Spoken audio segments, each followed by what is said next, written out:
Welcome to the session 31, that is meaning of monetary policy and the objective of monetary policy. After the study of the objective of this study is to the knowing the meaning of monetary policy and its objectives. After studying this session, the students will be able to understand the meaning of monetary policy and its objectives on economy as well as society clearly. First, we know the meaning of monetary policy. What is monetary policy? Monetary policy is concerned with the changes in the supply of money and credit. It refers to the policy measures undertaken by the government or the central bank to influence the availability, cost, and use of money and credit with the help of monetary techniques to achieve specific objectives. Monetary policy aims at influencing the economic activity in the economy mainly through two major variables. One is money or credit supply. Next is the rate of interest. In the words of D.C. Rowan, the monetary policy is defined as discretionary act undertaken by the authorities designed to influence a, the money supply and cost of money or rate of interest and the availability of money for achieving specific objectives. There are three main objectives. One is supply of money, cost of money or rate of interest, and the last one is the availability of money for achieving specific objective or specific goal for the economic development. These are our three objectives of monetary policy. This influence the economy. So, by this definition, we know the various objectives of monetary policy. The main objectives of monetary policy refers to its objectives such as reasonable price stability, high employment, and faster rate of economic growth. The targets of monetary policy refers to such variables as supply of bank credit, interest rate, and the supply of money.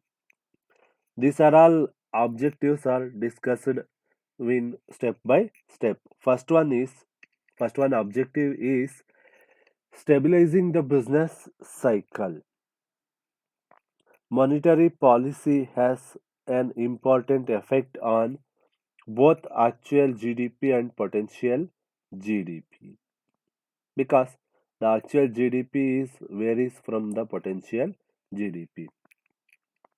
Industrially advanced countries rely on monetary policy to stabilize the economy by controlling business, but it becomes important in deep recessions. Keynes pointed out the monetary policy loses its effectiveness during the economic downturn for two reasons. The first reason is the existence of liquidity trap situation, and second reason is low interest elasticity of investment. These two reasons are cause the monetary policy losses. Next, second objective is reasonable price stability. Price stability is perhaps the most important goal which can be pursued most effectively by using monetary policy.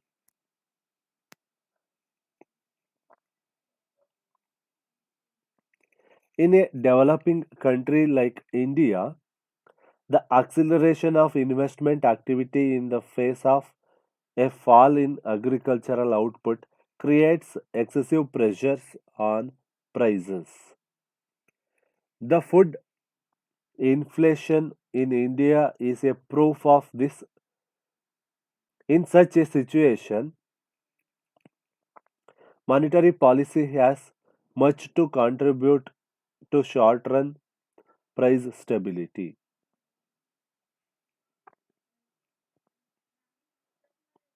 Due to various changes in structure of the economy, in a developing country like India, some degree of inflation is inevitable, and mild inflation or a fluctuational rise in prices is desirable to give necessary incentive to producers and investors.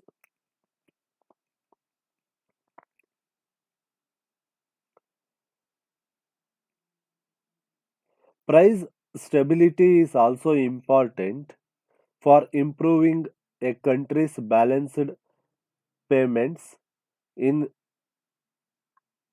the economy. In the opinion of C. Rangarajan, the increasing openness of economy, the need to service external debt and the necessity to improve the share of our exports in a highly competitive external environment require that the domestic price level is not allowed to rise unduly.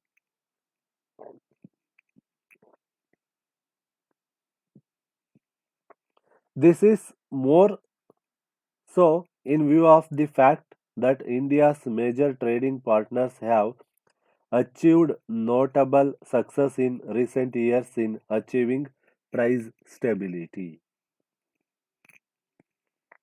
Next objective is faster economic growth.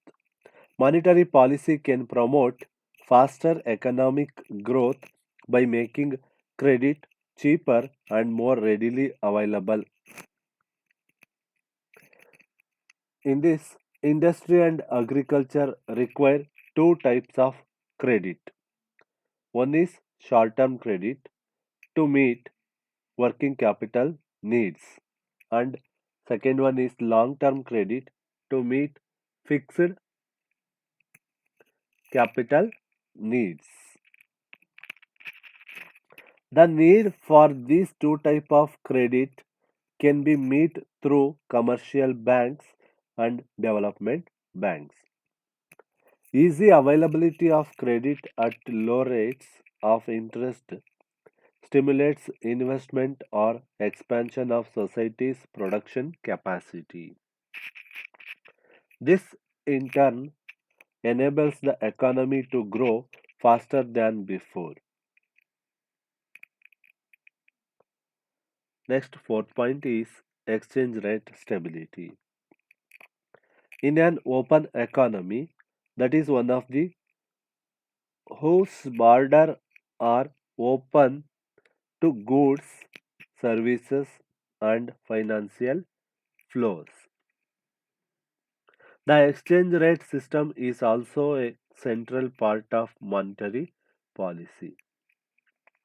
In order to prevent large depreciation or appreciation of the rupee in terms of the US dollar and other foreign currencies under the present system of floating exchange rate, the central bank has to adopt suitable monetary measures. Next, the other objectives include The following are the other main objectives of monetary policy. One is to regulate money supply in the economy. Money supply includes both money in circulation and credit creation by banks. Monetary policy is framed to regulate the money supply in the economy by credit expansion or credit contraction. By credit expansion, such as giving more loans, the money supply can be expanded. By credit contraction, for example, giving less loan, money supply can be decreased. The main aim of this monetary policy of the Reserve Bank was to control the money supply in such a manner as to expand it to meet the needs of economic growth and at the same time contract it to curb inflation. In other words, monetary policy aimed at expanding and contracting money supply according to the needs of the economy. Next objective is to attain price stability. Another major objective of the monetary policy in India is to maintain price stability in the country. It implies control over inflation. Price level is affected by money supply. Monetary policy regulates money supply to maintain price stability. Next objective is to promote economic growth. An important objective of monetary policy is to make available necessary supply of money and credit for the economic growth of the country. Those sectors which are quite significant for the economic growth are provided with a adequate availability of credit. This objective will tells growth of industry for promoting the economy. Next, to promote savings and investment.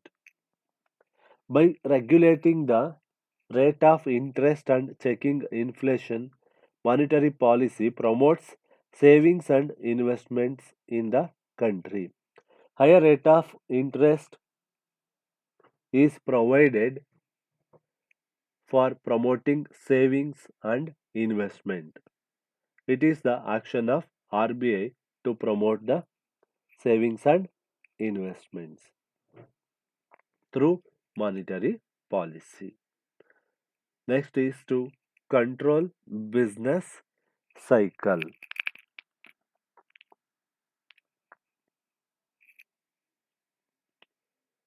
Boom and depression are the main phases of business cycle. Monetary policy puts a check on boom and depression. In the period of boom, credit is contracted so as to reduce money supply and thus check inflation. In the period of depression, credit is expanded so as to increase money supply and thus promote aggregate demand in the economy. It increases vice versa.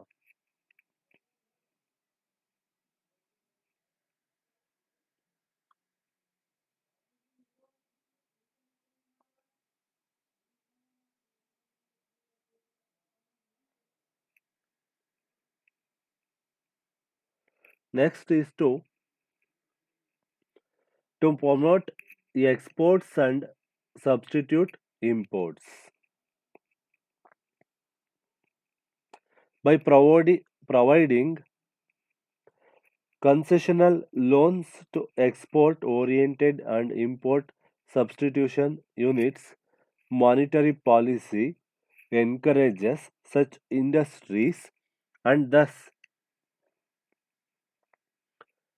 help to improve the position of balance of payments.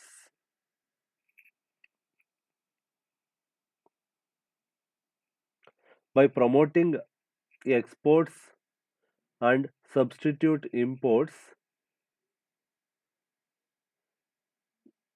it is play a very important role in the development of the economy. Next point is to manage aggregate demand. Monetary authority tries to keep the aggregate demand in balance with aggregate supply of goods and services. If aggregate demand is to be increased, then the credit is expanded and the interest rate is lowered down. Because of low interest rate, more people take loan to buy goods and services and hence aggregate demand increases vice versa. Next, to ensure more credit for priority sector. Monetary policy aims at providing more funds to primary or priority sectors by lowering interest rates for these sectors.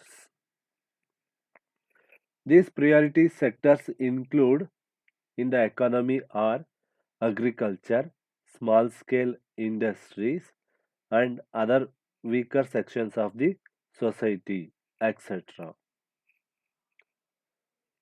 Next, to promote employment by providing concessional loans to productive sectors, small and medium entrepreneurs, special loan schemes for unemployed youth, monetary policy promotes employment through various measures such as saying above. Small and medium entrepreneurs, special loan schemes, etc. are the measures taken by the monetary policy to promote more employment. Next, to develop infrastructure. Monetary policy aims at developing infrastructure because it provides concessional funds for developing infrastructure. Because infrastructure is very important for development of trade and commerce as well as industrial growth and also growth of economy and communication and transportation is very necessary for expanding the business activities as well as markets. By this, economy will grow up. Infrastructure is a basic requirement for the growth of the economy as well as growth of the business and commerce as well as industries and commerce. Last one is to regulate, expand banking. RBI regulates the banking system of the economy. RBI has expanded banking to all parts of the country through monetary policy. RBI issues directives to different banks for setting up rural branches for promoting agricultural credits through various agricultural cooperative societies and various rural banks. Besides it, government has to set up cooperative banks and regional rural banks and district level banks, etc. All this has expanded banking in all parts of the country and regulate the money supply and credit and interests. These are all the objectives of monetary policy, which clearly tells about the monetary policy and its objectives and achievements.